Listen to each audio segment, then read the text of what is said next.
اس کے بعد یہودیوں کو عموماً اور ان کے مذہبی پیشواؤں کو خصوصاً اس بات کی تنبیہ کی جاتی ہے کہ وہ مشرکین اہل عرب میں اپنے آپ کو ایمان کا داعی کہتے ہیں اور اہل کتاب ہونے کی حیثیت سے وہ ایسے ہیں بھی، اس لیے کہ وہ مشرکین کے مقابلے میں اہل توحید ہیں، لیکن اس کے باوجود خود اپنی قوم کو اللہ کے اس دین پر ایمان لانے سے روکتے تھے جو تمام سابق ادیان کی تصدیق کرتا ہے۔ اتأمرون الناس بالبر وتنسون انفسکم وانتم تتلون الکتاب افلا تعقلون،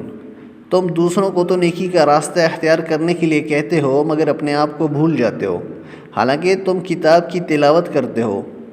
یہاں پر اگرچہ ابتداء میں یہ آیات اس وقت بنی اسرائیل کے اندر موجود کمزوریوں کی عکاسی کر رہی ہے، تاہم یہ نفس انسانی اور بالخصوص ہر مذہب و ملت کی دینی پیشواؤں کے لیے سرمہ بصیرت ہے، کسی قوم اور ملک کے ساتھ مخصوص نہیں ہے، نہ کسی خاص فعل اور زمانے تک محدود ہے۔ جب کوئی دین ایک زندہ اور محض ایک پیشہ اور کاروبار بن جاتا ہے تو دین کے پیشواؤں کی حالت یہ ہو جاتی ہے کہ وہ اپنی زبانوں سے جو کچھ کہتے ہیں وہ ان کے دل میں نہیں ہوتا، وہ بھلائی کا وعظ تو کرتے ہیں لیکن خود بھلائی ان کے پاس سے گزرتی بھی نہیں، لوگوں کو تقوی کی دعوت دیتے ہیں مگر خود ان میں تقوی نام کی چیز نہیں ہوتی، وہ سیدھی بات کو غلط معنی پہنا کر بات کا بتنگڑ بناتے ہیں، نفسانی خواہشات کو پورا کرنے کے لیے تعویلات کرتے ہیں، وہ ایسی حسین تعویلات اور ایسے مدلل فتوے میدان میں لا ڈالتے ہیں جو بظاہر آیات کے ظاہری مفہوم سے بالکل موافق ہوتے ہیں، لیکن اب حقیقت کے اعتبار سے دین کی حقیقت اور اصلیت سے کوسوں دور ہوتے ہیں، اور یہ سب کچھ لوگ اپنی مفادات اور دلی خواہشات کے لیے کرتے ہیں، اور ان لوگوں کی خاطر کرتے ہیں یا تو جو مالدار ہوتے ہیں یا اہل اقتدار۔ یہودیوں کے مذہبی پیشوا یہی کام کرتے تھے کہ لوگوں کو بھلائی کی طرف دعوت دینا اور پھر عملی زندگی میں خود اس کے خلاف چلنا ایک ایسا مرض ہے اور ایک ایسی وبا ہے جو نہ صرف یہ کہ خود دائیوں کے دلوں میں شک و شبہات پیدا کرتی ہے بلکہ دعوت بھی اس سے مشکوک ہو جاتی ہے۔ قول و فعل کے اس تضاد کی وجہ سے لوگوں کے دلوں اور ان کے افکار میں انتشار پیدا ہو جاتا ہے، کیونکہ لوگ کانوں سے تو بہترین بات سنتے ہیں لیکن آنکھوں سے ایک بدترین فعل دیکھتے ہیں۔ قول و فعل کا یہ تضاد دیکھ کر وہ بیچارے حیران رہ جاتے ہیں، ان کے ایمان نے یہ دعوت و واعظ سن کر جو دیا ان کی روحانی دنیا میں روشن کیا تھا وہ بجھ جاتا ہے،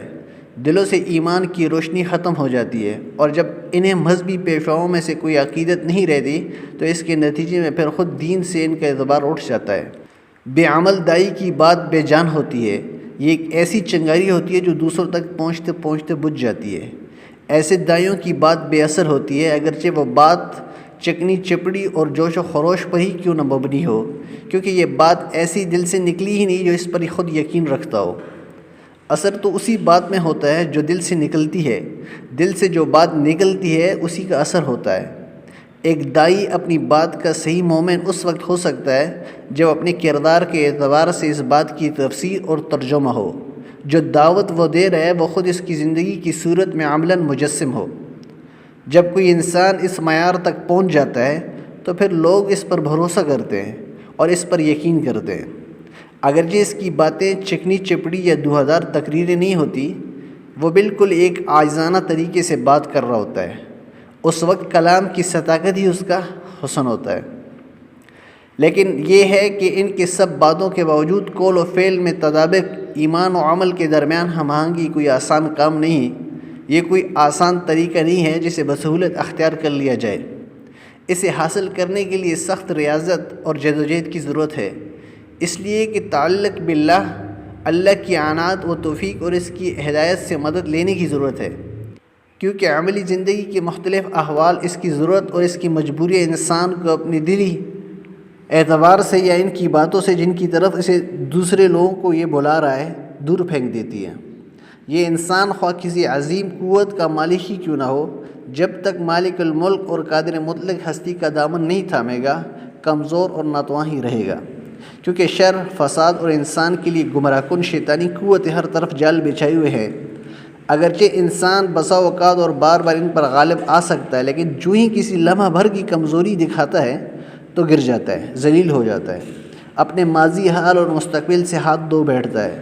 لیکن جب انسان کا اعتماد اس ازلی اور ابدی طاقت پر ہوتا ہے تو پھر اس قوت کے کیا ہی کہنے، وہ ہر چیز پر غالب آ جاتا ہے، وہ اپنی کمزوریوں اور اپنی خواہشات نفس تک کو مغلوب کر لیتا ہے، وہ اپنی ضروریات اور اپنی مجبوریوں پر بھی غالب آ جاتا ہے، وہ ان تمام قوتوں پر غالب آ جاتا ہے جو اس کے سامنا کرتی ہے۔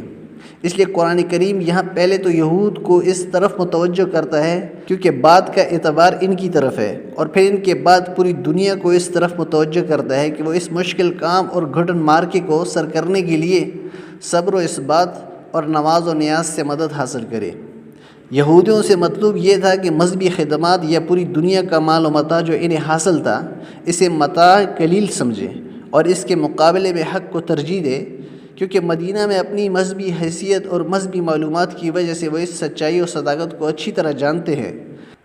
اس لیے ان کا فرض ہے کہ جلد قافلہ ایمان کے ہمرکاب ہو جائیں، کیونکہ یہودیوں کی طرف سے کوئی ایسا فیصلہ کرنے کے لیے قوت و شجاعت کی ایک بڑی مقدار کی ضرورت تھی، اس لیے انہیں حکم دیا گیا کہ وہ صبر و اثبات اور نیاز و نماز سے مدد لیں۔ اللہ تعالیٰ مجھے اور آپ کو اس قرآن پر عمل پیرا ہونے کی توفیق عطا فرمائے۔ وما علینا الا البلاغ۔